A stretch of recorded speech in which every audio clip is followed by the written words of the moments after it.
Hi everyone, I'm Bonita from Pennies to Dollars, and welcome to my channel, or welcome back if you have been following me for a while. Today I would like to talk about the title of my video, If You Take Care of the Pennies.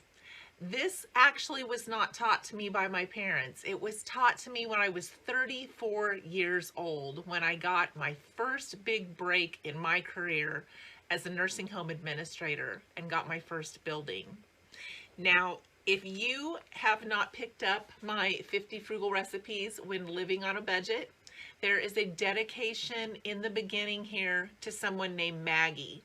Maggie is the person that hired me for my first job.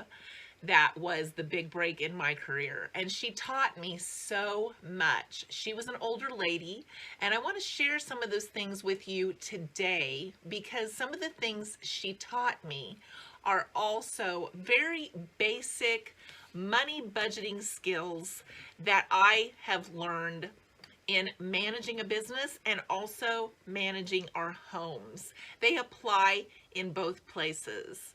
So let me tell you a little bit about Maggie. She was a fiery, red-headed lady, lots of personality, kind of crazy dressed at times, and always had a huge smile on her face no matter what was going on. When she interviewed me, my interview was 3 hours long. Crazy, crazy long interview. But during that interview, it did come out that I had 6 children, 4 of which were teenagers at the time. And she said, if you can manage 6 kids in your household and 4 are teenagers, you can run a business. Now, you wouldn't hear that today, I'm sure, because you're not supposed to discuss those things during interviews, and we weren't supposed to back then either. But that confidence in me, saying that when I was a mother of 6, to me was huge. She was big on building people's confidence, not only for you, but also for the job. She started out my position by giving me 5 to 6 bag loads of clothes, professional clothes that I could wear for my career. And many of them still had tags on them, which is the irony to her telling me, if you take care of your pennies, the dollars will take care of themselves. This is something that she preached when it came to managing a budget for a business, staying in budget, monitoring those pennies, and making sure that you didn't go over what you were allowed to spend in each category of your budget. We had a financial review every single month. And as I'm telling you these things, kind of think about the way it is with your own home and how you manage your money. We had a financial review every single month, and it was brutal. We had a tyrant that was on the phone with us questioning every single penny that we spent, why we spent it, what we were doing with our free time. He even went so far at one point to say, if you were over budget, what are you doing? Just sitting around with your feet on your desk, drinking coffee? I didn't even drink coffee at the time. He was a scary individual. He wasn't friendly at all if you went over your budget.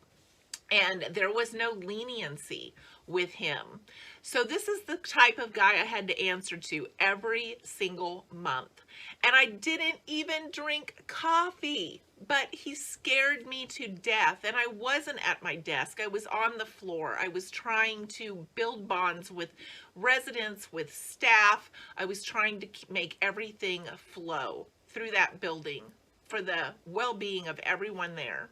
He gave us a list of about 36 lines that we were to memorize. And when we went to conferences, we were to recite those lines without looking at them.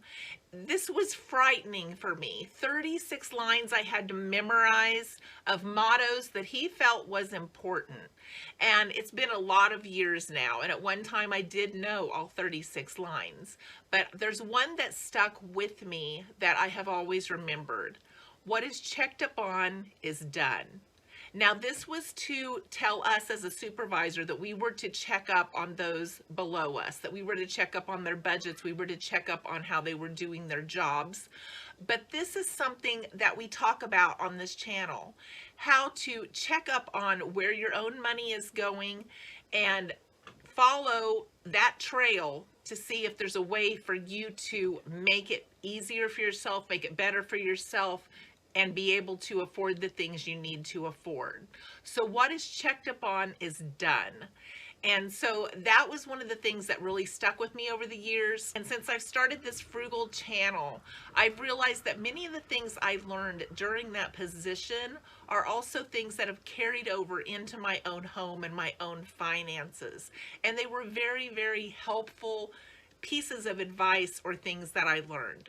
Maggie taught me to have humor in all things. She had this little squeeze toy in the top drawer of her desk, and it was one of those stress relievers that you squeeze and then you release and you squeeze and you release, only it had a little face on it, and when you squeezed it, its little face would pop out, its eyes would bug, and it was absolutely hilarious to look at, and it would make you feel a little bit better looking at this little guy's face just blowed up everywhere. But it made a squeaky noise when you squeezed it. And she said, whenever you're feeling stress, pull him out and squeeze on him for a while. It'll make you feel better. And when this tyrant came to our building, when she was administrator, he was looking for a pen. And during those times of her financial reviews, there was always that little squeaking noise, and he never knew what that was. And he'd be like, does anyone else hear that? And Maggie would just sit quietly. Well, when he was looking for that pen, he pulled that little guy out and he squeezed him, and he heard that squeaking noise that he had been hearing through all of her budget meetings. And he just looked at her, threw him back at the desk, and slammed the door shut. So this was one of the ways that she got through that stressful event.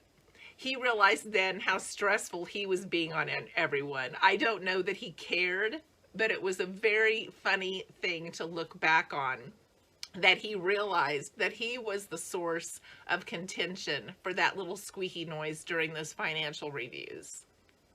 I was only 34 years old when she hired me, and I had a very young looking face. And for many of you that have ever been a supervisor of people that were older than you, you know how difficult it is a lot of times to come in off the street and be someone's supervisor.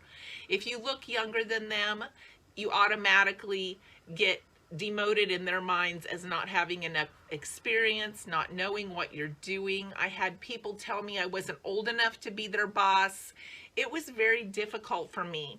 But I had to work to build a bond and to work together with these people and get them to trust me, get them to have confidence in me, and get them to know that we were all about the same things. The building of the morale, the way to make the residents happy, and the way to make our staff happy. We had to learn to all work together to build those goals that we had. And when you think about your home, it's the same way. We all have to work together to meet those goals, whether it's financial, material, whether you have something coming up or a tough time you're experiencing, you all have to work together as a team to get through that and to learn to trust each other. One of the many things that she did for me was try to build my confidence. And as I was having people tell me that I wasn't old enough, as I was dealing with people that were tough on me from the beginning and not willing to give me a chance, this is what she did. When I became in charge of my first building, this is what Maggie gave me. And as you can see, this is just some little free contraption that somebody gave her or was given as a promotion from some business. And she took an old label maker. And if you can read that, it says decision maker. And she gave this to me my first week, and I still have it. And if you open it up, it has a little mirror in it so you can look at yourself. And it says, my name is Bonita and I'm the boss. She said, anytime that I doubted myself to look at that. And that would help me make a decision. And as time grew and I became more confident and my team began to work with me and for me and work together, I learned great problem solving skills that I'm still very proud of today that help me so much as I am living frugally and budgeting in my own home and finding ways to save money.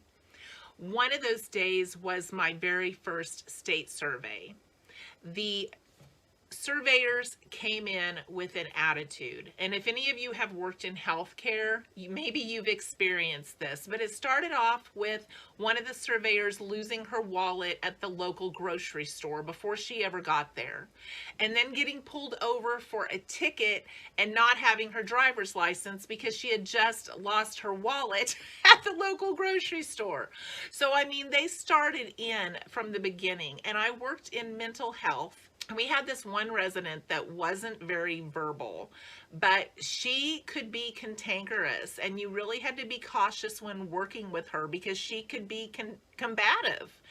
And this surveyor made the mistake of getting right down in her face to talk to her, and then the resident hit her right in the face. So we were starting out great with this survey, and as the week went on, the city decided that everybody was on a boil water notice. So on top of everything going on, we had to post notices at all of the sinks. We had to tell everyone they couldn't drink the water. We had to haul water in every single day to be able to cook with and have water for the clients to drink. It was just a whole thing. And wouldn't you know, one of the last few days, drip, drip, drip, one of these pipes from this great water we had that had granules in it that would just blow out our pipes all the time, it started dripping right on the nurse's station. And there was the surveyor with this drip, drip, drip leak right on the nurse's station. And she's looking up at it going, "So when are you getting this fixed?" When it just started. As you know, when it's in your own home, sometimes it's hard to get someone out there to get something fixed. And we were in a rural nursing home, which made it even more difficult to get someone out there to get it fixed. It was dripping. We had a bowl on the nurse's station. We knew she was going to tear us up over this because it had just been a week from hell. And when she left for the night, I got one of the cooks out of the kitchen and I said, "Could you do me a favor?" And he said, "What do you need?" And I said, "Get on a ladder, climb up into the ceiling, take that bowl, sit it on the cross beam under that leak, put the ceiling tile back, and come back down." And he said, "Okay." And so he went up there, put up the bowl. Before they got there in the morning, we dumped the bowl. After they left, we dumped the bowl. And when they came the next day, they said, "Oh, you got that leak fixed." And we just smiled because we knew the leak wasn't fixed, but they couldn't see the water dripping, and we would take care of it when they left, but this week just needed to end. So as I'm trying to encourage you here, that there are ways to problem solve yourself out of a really bad situation. Build your confidence. Trust yourself. Trust your decisions in getting where you need to go.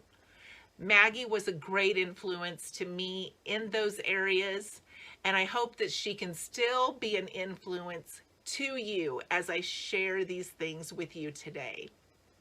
Have a great day, and thanks for watching.